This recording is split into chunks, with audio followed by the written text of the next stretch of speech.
Bismillahirrahmanirrahim. Assalamu alaikum.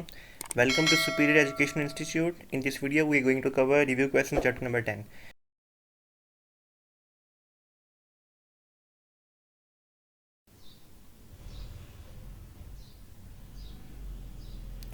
Question number 10.1. What is simple harmonic motion? What are the necessary conditions for a body to execute simple harmonic motion?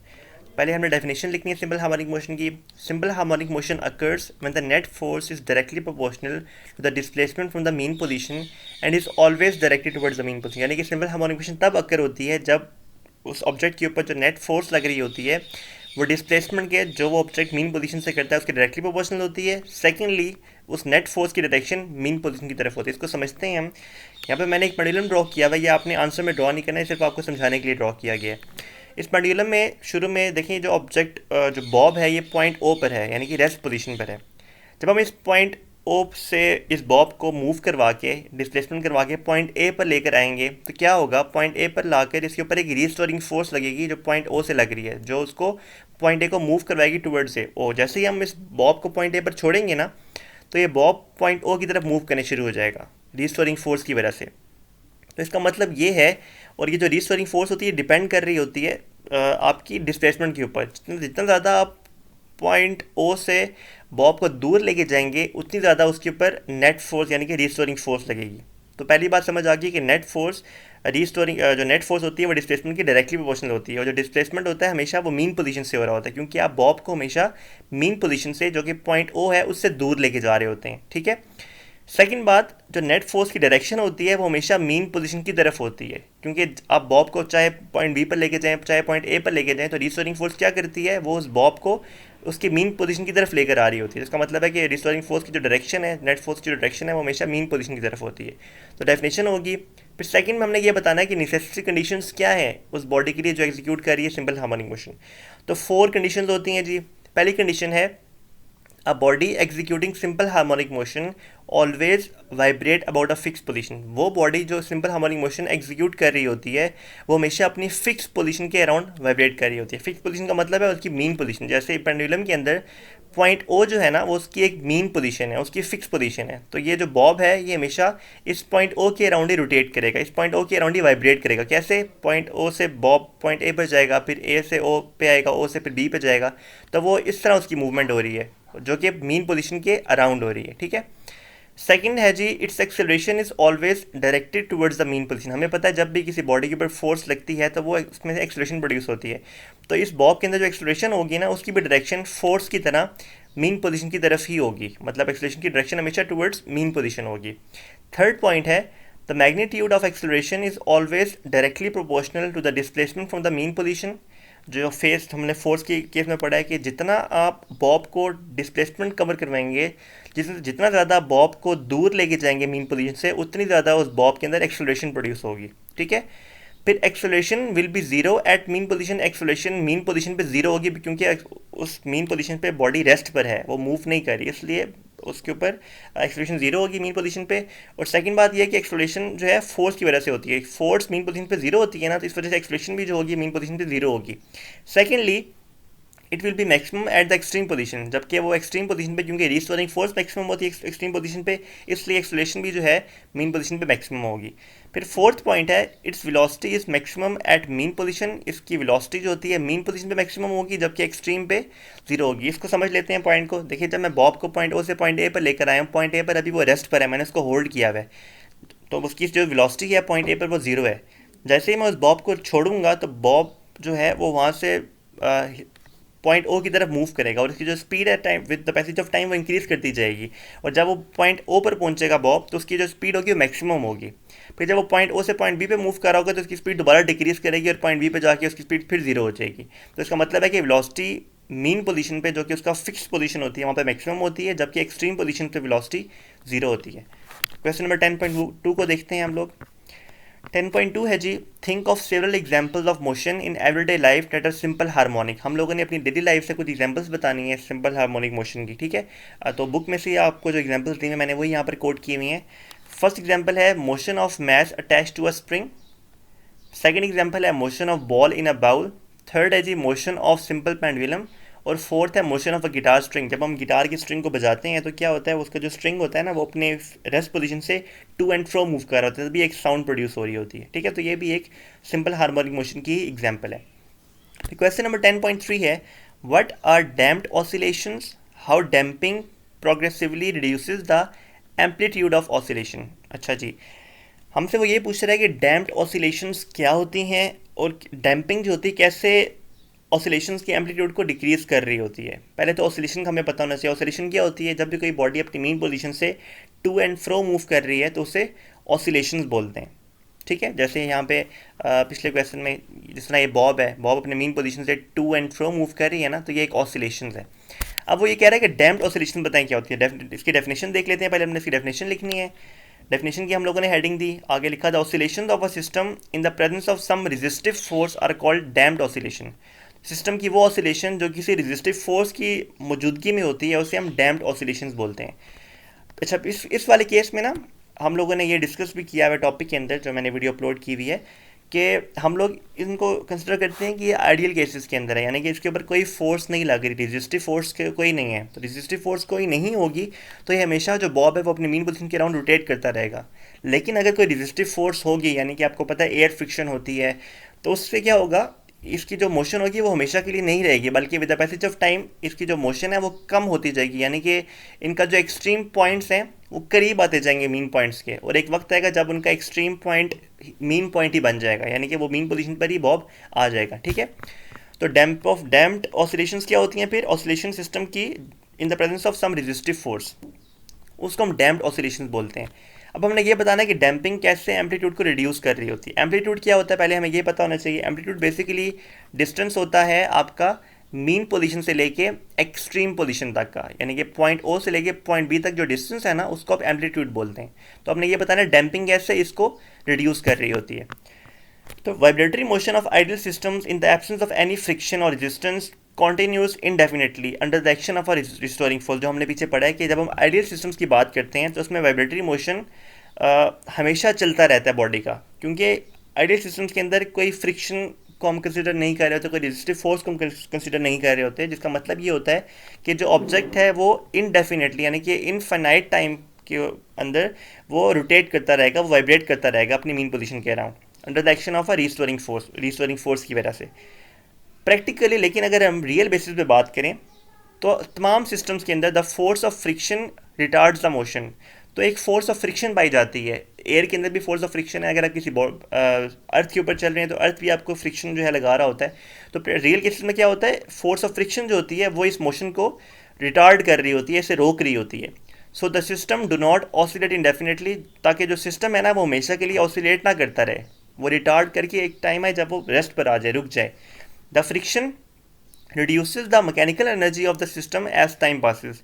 तो friction basically करती क्या है, friction system की mechanical energy को stop कर देती है। Mechanical energy क्यों प्रोड्यूस होती है, जब एक बॉडी मूव करती है ना तो उसकी मूवमेंट की वजह से मैकेनिकल एनर्जी प्रोड्यूस होती है। आपको पता है मैकेनिकल एनर्जी की दो टाइप्स होती हैं। अगर बॉडी रेस्ट पर है तो उसे हम पोटेंशियल एनर्जी कहते हैं, अगर बॉडी मूव कर रही है तो उसे हम उसकी काइनेटिक एनर्जी कहते हैं। तो जो फ्रिक्शन होती है बेसिकली वो सिस्टम की मैकेनिकल एनर्जी को रिड्यूस कर देती है जैसे जैसे टाइम गुजर रहा होता है। ठीक है, and the motion is set to be damped, और मोशन जो होता है वो डैम्प्ड हो जाता है। This damping progressively reduces the amplitude of oscillation. तो ये जो डैम्पिंग होती है ये फिर ऑसिलेशंस का एम्पलीट्यूड जो है उसे रिड्यूस कर देती है। एम्पलीट्यूड का मतलब क्या है, एम्पलीट्यूड का मतलब ये है कि आपका जो पॉइंट ओ से पॉइंट बी तक डिस्टेंस है, अब जैसे फोर्स ऑफ फ्रिक्शन होगी तो क्या होगा, देखिए हमने ये बात की ना कि जो बॉब है वो पॉइंट ओ से पॉइंट ए की तरफ हम उसे खींच के लेके जाते हैं, फिर हम पॉइंट ए पे उसको लेफ्ट कर देते हैं। और अगर ये आइडियल सिस्टम होगा तो क्या होगा, ये बॉब हमेशा इस तरह पॉइंट ए के अराउंड रोटेट करता रहेगा, यानी कि बॉब पॉइंट ओ पर आएगा, ओ से बी पे जाएगा, बी से ओ पे, ओ से ए पे, मतलब उसकी जो रोटेशन है, जो ऑसिलेशन है वो चलती रहेगी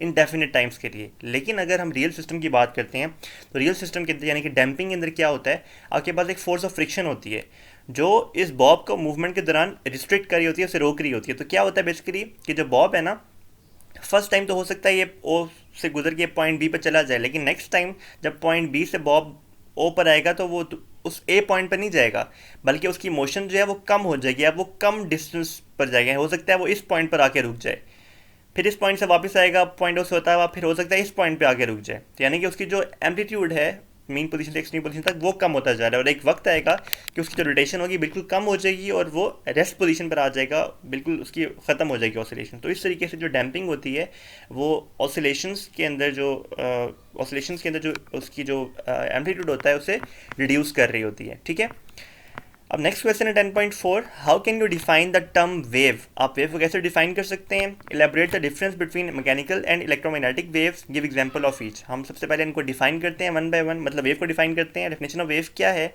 अ wave is a disturbance in the medium which causes the particles of the medium to undergo vibratory motion about their mean position in equal intervals of time. Wave basically एक disturbance होती है medium के अंदर। For example अगर हम water की बात करते हैं, वाटर में मैंने पत्थर फेंका है, तो पत्थर जो वाटर है वो एक मीडियम है। उस पत्थर ने क्या किया, उस पत्थर ने एक वेव जनरेट की है। वेव बेसिकली क्या है, वेव बेसिकली उस मीडियम के अंदर एक डिस्टर्बेंस क्रिएट हो जाएगी जो उस मीडियम के पार्टिकल्स को, यानी कि जो पानी है ना उसके पार्टिकल्स को वाइब्रेटरी मोशन अंडर को करवा देगी, और जो पार्टिकल्स के जो मीडियम के पार्टिकल्स होंगे वो अपनी मीन पोजीशन के अराउंड वाइब्रेट करते रहेंगे in equal interval of time. का मतलब ये है कि उनका जो टाइम पीरियड होगा ना, यानी कि उनकी जो वेव लेंथ होगी from one extreme to another extreme point, उसका टाइम सेम होगा, यानी कि एक यूनिट टाइम में ही उनकी जो वेव लेंथ होगी वो कवर होगी। ऐसा नहीं है कि वेव लेंथ फर्स्ट जो वेव बन रही है उसकी वेव लेंथ कुछ और होगी, सेकंड वेव की वेव लेंथ कुछ और होगी। उनकी जो वेव लेंथ होगी वो सेम होगी और वो इक्वल इंटरवल्स ऑफ टाइम के अंदर होगी, यानी कि उनकी जो टाइम पीरियड होगा ना वो भी सेम होगा। ठीक है, फिर सेकंड है जी डिफरेंस आपने बताना है मैकेनिकल और इलेक्ट्रोमैग्नेटिक वेव्स का। मैकेनिकल वेव्स क्या होती हैं, waves which require any medium for the propagation are called. तो वो वेव्स जिनको मीडियम रिक्वायर्ड होता है स्प्रेड होने के लिए, जो वैसे स्प्रेड नहीं हो सकती अगर मीडियम नहीं होगा, तो उनको बोलते हैं मैकेनिकल वेव्स। एग्जांपल्स हैं आपकी water waves, sound waves etcetera. Second है जी इलेक्ट्रोमैग्नेटिक वेव्स। इनकी डेफिनेशन की हम लोगों ने हेडिंग की डेफिनेशन क्या है, waves which don't require any medium for the propagation. वो वेव्स जिनको कोई मीडियम रिक्वायर्ड नहीं होता, अगर वैक्यूम भी होगा वो तब भी प्रोपिगेट हो जाती हैं, तब भी वो स्प्रेड हो जाती हैं, तो उनको हम बोलते हैं इलेक्ट्रोमैग्नेटिक वेव्स। एग्जांपल है radio waves, x waves, light waves, television waves. क्योंकि देखिए सन से जो है लाइट आ रही होती है, तो सन जो है उसके बाहर स्पेस है ना अर्थ के अराउंड, तो स्पेस में तो कोई आपके पास मीडियम शीडियम नहीं है, वैक्यूम है बेसिकली वहाँ पर, तो वहाँ पर भी लाइट वेव्स हैं वो ट्रैवल कर जाती हैं। तो इलेक्ट्रोमैग्नेटिक वेव्स जो हैं बेसिकली वो वेव्स होती हैं जो जिनको मीडियम रिक्वायर्ड नहीं होता अपनी प्रोपगेशन के लिए। ये हमने डिफरेंस भी एलाबोरेट कर दिया इसको। फिर क्वेश्चन नंबर 10.5 को देखते हैं, distinguish between longitudinal and transverse waves with suitable examples. जब भी आपको वो एग्जामिनर डिस्टिंग्विश के बारे में कहता है या कहता है कि आपने डिफ्रेंशिएट करना है, तो आपने हमेशा दो कॉलम्स बनाने होते हैं। आप बीच में लाइन ड्रॉ करते हैं और आप उन दोनों चीज़ों की जो क्वांटिटीज़ होती हैं उनको वन बाय वन उनको कंपेयर करके लिख रहे होते हैं, जैसे मैंने यहाँ पर किया हुआ है। लॉन्गिट्यूडनल वेव्स की पहले हम डेफिनेशन लिखते हैं। In longitudinal waves the particles of medium moves back and forth along the direction of propagation of waves. इस लॉन्गिट्यूडनल वेव्स के अंदर जो मीडियम के पार्टिकल्स होते हैं ना वो बैक एंड फोर्थ मूव करते हैं। ठीक है जी, किसकी डायरेक्शन में, वेव्स की प्रोपगेशन की डायरेक्शन में मूव कर रहे होते हैं, अलॉन्ग द डायरेक्शन। जो डायरेक्शन होती है वो सेम होती है, मतलब जो मीडियम के पार्टिकल्स की डायरेक्शन है मोशन की, वही वेव्स की प्रोपगेशन की डायरेक्शन होती है। ठीक है, मतलब जिस डायरेक्शन में वेव प्रोपगेट कर रही होती है, स्प्रेड कर रही होती है, उसी डायरेक्शन में medium of the particles vibrate कर रहे होते हैं। जबकि ट्रांसवर्स वेव में क्या होता है, in transverse wave the particles of medium vibrates perpendicular to the direction of propagation of wave. जिस डायरेक्शन में वेव्स प्रोपगेट करती हैं, स्प्रेड करती हैं, उसके परपेंडिकुलर, उसके 90 डिग्री के एंगल पे जो पार्टिकल्स होते हैं मीडियम के वाइब्रेट कर रहे होते हैं। ठीक है, इसमें अलॉन्ग द डायरेक्शन मूव करते हैं वेव्स के, और इसमें परपेंडिकुलर मूव करते हैं। तो पहला डिफरेंस तो दोनों में ये हो गया। फिर सेकंड डिफरेंस है longitudinal waves moves faster through solids. Solids के अंदर लॉन्गिट्यूडनल वेव्स होती हैं ना फास्टर मूव करती हैं, जबकि ट्रांसवर्स वेव्स जो होती हैं स्लोअर मूव करती हैं। क्यों करती हैं उसको हम समझ लेते हैं, लेकिन पहले हम डिस्टिंग्विश देख लेते हैं। फिर थर्ड पॉइंट है a longitudinal wave consist of compression and rarefaction, यानी कि जो मैंने नीचे डायग्राम भी ड्रॉ की हुई है देखिए आप, जिन जगहों पे जो स्प्रिंग है वो क्लोज्ड है वो कंप्रेशन है, और जिस जगह पे स्प्रिंग लूज है वो रेयरफैक्शन है। तो एक जो लॉन्गिट्यूडनल वेव होती है ना वो इन कंप्रेशन और रेयरफैक्शन से मिलकर बनी होती है, जबकि जो ट्रांसवर्स वेव होती है वो क्रस्ट एंड ट्रफ से मिलकर बनी होती है। ठीक है, देखिए अब ये जो हमने वेव ड्रॉ की हुई है, इसमें जो इसका अप हायर पोजीशन है उसको हम क्रस्ट बोलते हैं, जो अप साइड पे होती है, जबकि जो लोअर साइड पे हाईएस्ट पोजीशन है उसको हम ट्रफ बोलते हैं। तो जो ट्रांसवर्स वेव है वो क्रस्ट ट्रफ से मिलकर बनती है, जबकि longitudinal wave compression and rarefaction से मिलकर बनती है। फिर फोर्थ डिफरेंस ये है the particles of the longitudinal waves moves back and fourth. इसके जो पार्टिकल्स होते हैं लॉन्गिट्यूडनल वेव के वो बैक एंड फोर्थ मूव करते हैं, यानी कि उनकी मोशन बैक एंड फोर्थ होती है, हॉरिजॉन्टल डायरेक्शन में मोशन हो रही होती है। जबकि इनकी जो डायरेक्शन होती है particle transverse wave moves up and down, वो अप एंड डाउन मूव करते हैं। देखिए अप पे क्रस्ट है और डाउन पे ट्रफ है, जबकि इसके अंदर बैक में कंप्रेशन है और आगे फ्रंट पे रेयरफेक्शन है। ठीक है, तो ये डिफरेंस हो गया। फिर हम एग्जांपल लिख लेते हैं। साउंड वेव्स, अल्ट्रासाउंड वेव्स जो हैं वो इसकी एग्जांपल लॉन्गिट्यूडिनल वेव की, जबकि लाइट वेव्स और waves on the surface of water जो बनती हैं वो आपकी इसकी एग्जांपल है ट्रांसवर्स वेव्स की। फिर आप नेक्स्ट पॉइंट में फिगर ड्रॉ कर सकते हैं जो आपकी बुक में ड्रॉ हुई हुई है, आप उन्हीं उसी को ड्रॉ करें। आपके पास पता है उसमें आपने ये बताना होगा कि आप वेव्स को ड्रॉ करेंगे, बताएंगे ये कंप्रेशन है, ये रेयरफेक्शन है और इसको वेवलेंथ बोलते हैं। वेवलेंथ क्या होती है? बेसिकली लॉन्गिट्यूडिनल वेव के अंदर the distance from two consecutive compression या distance from the distance between two consecutive rarefaction, उसको हम वेवलेंथ बोलते हैं। जबकि ट्रांसवर्स वेव के अंदर the distance between two consecutive crust, distance between two consecutive troughs, उसे हम वेवलेंथ बोल रहे होते हैं। ठीक है, तो ये हमने तकरीबन 5 to 6 पॉइंट्स लिख लिए डिस्टिंग्विश के।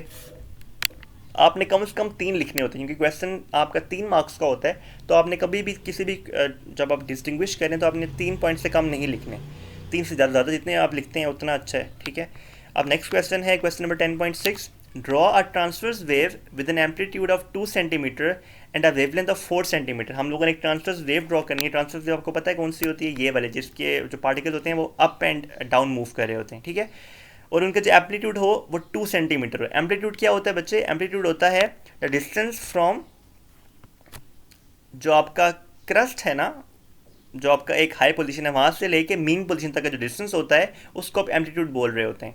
यानी कि एक्सट्रीम पोजीशन, यहाँ पे ये एक्सट्रीम पोजीशन है, एक्सट्रीम पोजीशन से लेके मीन पोजीशन तक जो उसका दरमियान वाला हिस्सा होता है, मिडल पॉइंट, वहाँ से लेके उसके एक हाई पॉइंट तक जो डिस्टेंस है उसे हम एम्पलीट्यूड बोल रहे होते हैं। ठीक है, तो अच्छा, हम लोगों ने एक ट्रांसवर्स वेव ड्रॉ करनी है, इसका एम्पलीट्यूड 2 सेंटीमीटर। तो आपने इसको ड्रॉ कैसे करना है? सिंपल सा तरीका है। सबसे पहले आपने क्या करना है, आपने एक हॉरिजॉन्टल लाइन ड्रॉ कर देनी है।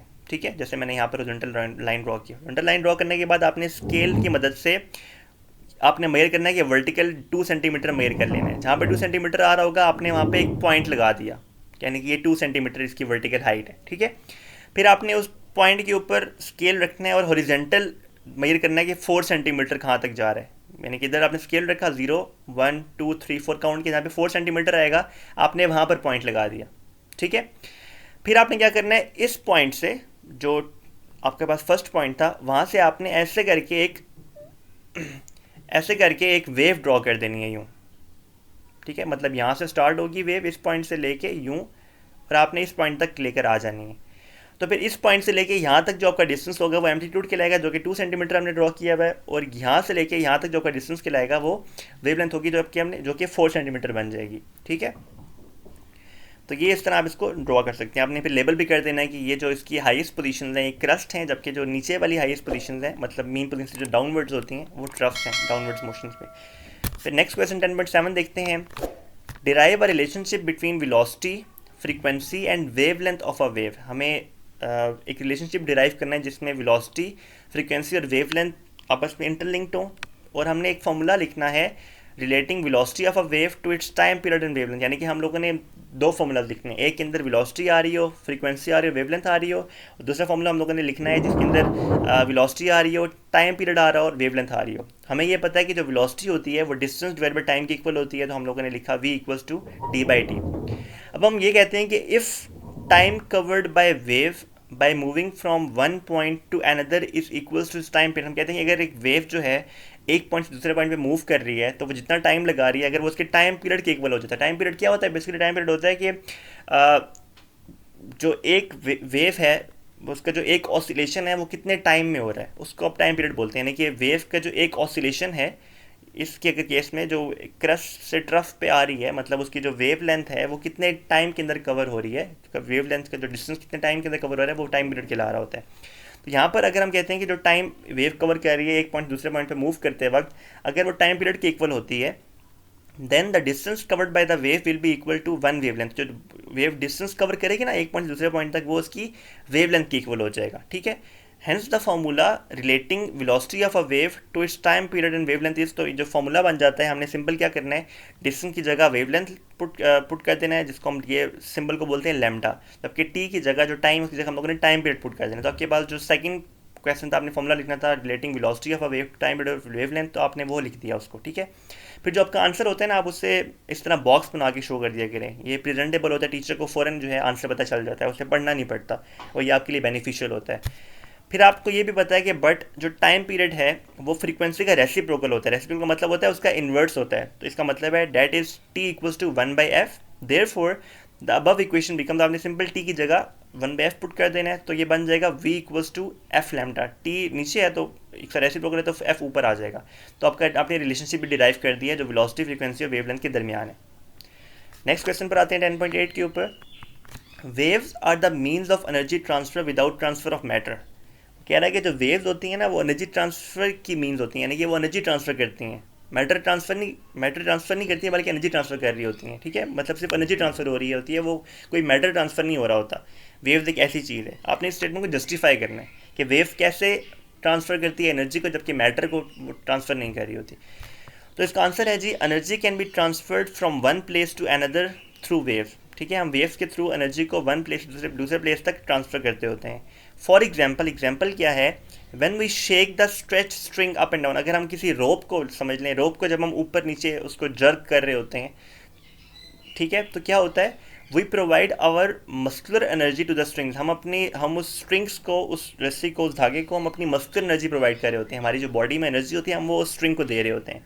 एज अ रिजल्ट उसके नतीजे में क्या होता है, set of waves can be seen travelling along the string, आपको उस धागे के अंदर वेव्स नज़र आती हैं। मतलब कि वेव्स जो आपका धागा होता है ना, जिसको आपने जर्क कर रहे हैं, वो हिलता हुआ आपको महसूस हो रहा होता है, उसके अंदर आपको वेव्स प्रोड्यूस हो रही होती हैं, वो ऊपर जर्क कर रहा होता है, रोटेट कर रहा होता है ऊपर नीचे की तरफ, ठीक है।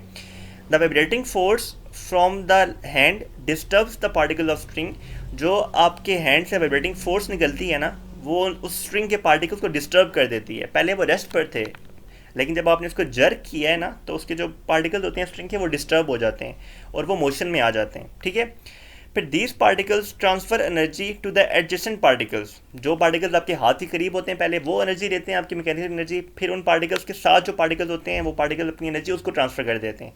तो इस तरीके से जो पार्टिकल्स हैं अपनी एनर्जी को ट्रांसफ़र करते जाते हैं। देखिए मैटर ट्रांसफ़र नहीं हो रहा, पार्टिकल्स आगे पीछे नहीं जा रहे, मूव नहीं कर रहे, बल्कि वो अपनी मेन पोजीशन के अराउंड ही ऑसिलेट कर रहे हैं। सिर्फ वो जो अपने मैकेनिकल एनर्जी प्रोवाइड की है ना, उसको सिर्फ आगे ट्रांसफ़र करते जा रहे हैं, ठीक है।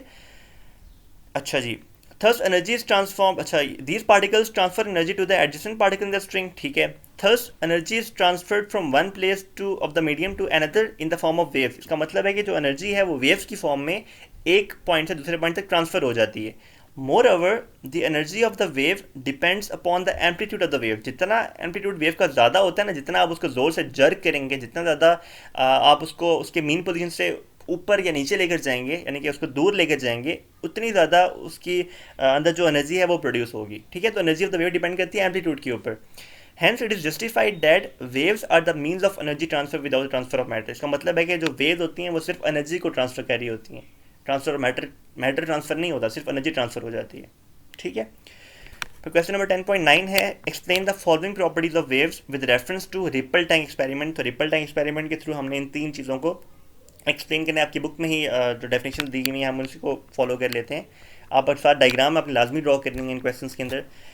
When waves moving in one medium fall on the surface of another medium, जब एक मीडियम से जो वेव मूव कर रही होती है और जब दूसरे मीडियम के ऊपर फॉल करती है, जैसे यहाँ पर देखें, मैं कहता हूँ लेट्स सपोज ये एक मीडियम है और ये हमने आगे ग्लास रखा हुआ है, तो जब वेव यहाँ से जाके इस मीडियम पे आके जो है फॉल होगी ना, तो क्या होगा, they bounce back into the first medium, तो वो अपने फर्स्ट मीडियम पे बाउंस बैक कर जाएगी, वापस आ जाएगी। Such that the angle of incidence is equal to the angle of reflection. ये जो देखिए यहाँ पे फर्स्ट में जब ये वेव इस मीडियम के साथ आके टकरा रही है ना, तो ये जो एंगल बना रही है ना, ये इसको एंगल ऑफ इंसिडेंस बोलते हैं, ठीक है। और जब ये वेव इससे टकरा के वापस आ रही है, तो इधर जो एंगल बन रहा है इसको एंगल ऑफ रिफ्लेक्शन बोलते हैं, ठीक है। तो यहाँ पे वो कह रहे हैं एंगल ऑफ इंसिडेंस जो होता है वो एंगल ऑफ रिफ्लेक्शन के इक्वल होता है, इसको बोलते हैं रिफ्लेक्शन ऑफ वेव्स, ठीक है। तो यहाँ पे आपके रिपल टैंक में तो उन्होंने बताया है कि आपके पास शैलो वाटर होता है, डीप वाटर होता है, उसको कंसिडर कर रहे होते हैं, तो ये आपको समझ आ गई होगी। फिर नेक्स्ट है refraction. When waves from one medium enters into the second medium at some angle. इसमें तो क्या हो रहा था, जब एक मीडियम से वेव दूसरे मीडियम के सरफेस पे आके टकराती थी ना, तो वो फुली बाउंस बैक कर जाती थी, ठीक है, वो वापस फर्स्ट मीडियम में आ जाती है। लेकिन इसमें क्या होता है, waves from one medium inter into the second medium, बस फर्स्ट मीडियम से जो वेव्स आती हैं वो सेकंड मीडियम के अंदर इंटर हो जाती हैं, लेकिन सम एंगल की डायफ्रेक्शन से, मतलब कुछ एंगल के बिल्कुल अनडिफ्लेक्टेड नहीं जाती हैं, बल्कि थोड़ी सी वो डिफ्लेक्ट हो जाती हैं। ठीक है, its direction of travel changes, उसकी जो डायरेक्शन ऑफ ट्रैवल होता है वो चेंज कर देता है। जैसे फॉर एग्जांपल अगर एक वेव सीधी आ रही है तो हो सकता है वो 5 डिग्री पे टर्न हो जाए, 10 डिग्री पे टर्न हो जाए। This is known as reflection of waves, को रिफ्लेक्शन ऑफ वेव्स बोलते हैं। इससे रिपल टाइम में आपको ये बताया हुआ है कि यहाँ पे डीप वाटर में देखें वेव्स की जो डायरेक्शन है वो इस तरह स्ट्रेट है। जैसे आगे शैलो वाटर है जो कि लेस डीप वाटर है, वहाँ पे जो डायरेक्शन ऑफ वेव्स है वो चेंज हो गई हैं, वो ऐसे ऐसे हो गई हैं। फिर थर्ड है डाइफ्रैक्शन।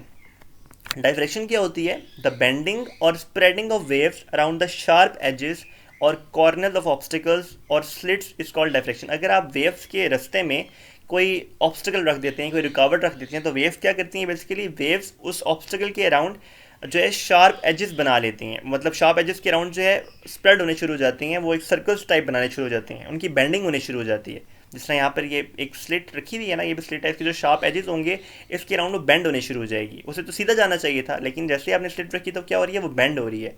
और आप ये नोट करें, जितना ज़्यादा डिस्टेंस कम होगा, जितना ज़्यादा होल कम होगा उन स्लिट्स में, उतनी ज़्यादा जो है आपकी जो वेव्स होंगी वो ज़्यादा बेंड करेंगी। ठीक है, तो डायफ्रैक्शन क्या होती है, द बेंडिंग ऑफ और spreading of waves around the sharp edges और कॉर्नर्स ऑफ ऑब्स्टेकल से आप डायफ्रैक्शन बोलते हैं।